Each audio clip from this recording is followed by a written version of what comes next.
Discuss करते हैं मार्जुलिन ulcer. इसमें हम देखेंगे डेफिनेशन, एटियोलॉजी, ट्रीटमेंट और कॉम्प्लिकेशन। ठीक है, तो पहले हम डेफिनेशन देखते हैं।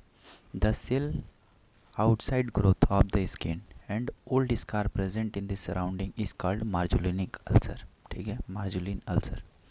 देखो यहाँ पे होता है, यहाँ पे स्कार सब प्रेजेंट, और स्कार के वजह से यहाँ पे आउटसाइड में ग्रोथ दिखाई दे रहा है सेल में। Cell outside growth of the skin, outside the growth of the skin. Old scar present the surrounding, यहाँ पे ओल्ड स्कार्स है, बहुत सारा स्कार्स प्रेजेंट है। इसके सराउंडिंग में क्या होता है, मार्जुलिन अल्सर। ठीक है, ये जो होता है मार्जुलिन अल्सर, ये low grade simple cell carcinoma है।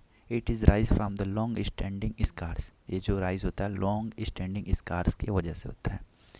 क्रोनिक बेनाइन अल्सर होता है। ठीक है, benign ulcer seen on scar raises the elevated cauliflower like edges. ठीक है, कॉलीफ्लावर लाइक एजेस होता है। ठीक है, जो लॉन्ग स्टैंडिंग स्कार्स किस वजह से होता है, बर्न स्कार की वजह से। क्रोनिक बेनाइन अल्सर क्यों होता है, क्योंकि long standing venous ulcer, chronic post traumatic ulcer, radiation induce ulcer की वजह से क्रोनिक बेनाइन अल्सर होता है। मतलब साइन शो कर रहा है कि मार्जुलिन अल्सर होने का। ठीक है, बर्न स्कार होगा तो भी हो सकता है, लॉन्ग स्टैंडिंग वेनस अल्सर हो रहा है तो भी हो सकता है, क्रोनिक पोस्ट ट्रोमेटिक अल्सर हो रहा है तो भी हो सकता है, रेडिएशन इंड्यूस अल्सर हो रहा है तो भी हो सकता है। क्रोनिक डिस्चार्ज ऑस्टियोमाइलाइटिस साइनस, मतलब ऑस्टियोमाइलाइटिस साइनस रहेगा तो भी मार्जुलिन अल्सर हो सकता है। दिस पेशेंट साइन में बी डेवलप मार्जुलिन अल्सर, ये सारे पेशेंट में ये सारा साइन शो कर रहा है मार्जुलिन अल्सर होने का। कुछ कैरेक्टरिस्टिक फीचर देख लेते हैं मार्जुलिन अल्सर का। ये जो होता है पेनलेस होता है क्योंकि नर्व सारा डैमेज हो चुका है। ए वेस्कुलर होता है क्योंकि वेसल्स आर डैमेज, क्योंकि स्कार्स है वहाँ पे तो सारा वेसल, नर्व और लिम्फेटिक नोड एक भी नहीं रहता है, तो ये मेटास्टेटिस नहीं कर सकता।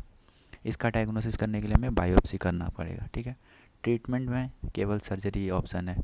Wide local incision with flap cover. ठीक है, उस पर वाइड लोकल इंसिजन देके फ्लैप कवर करना पड़ेगा।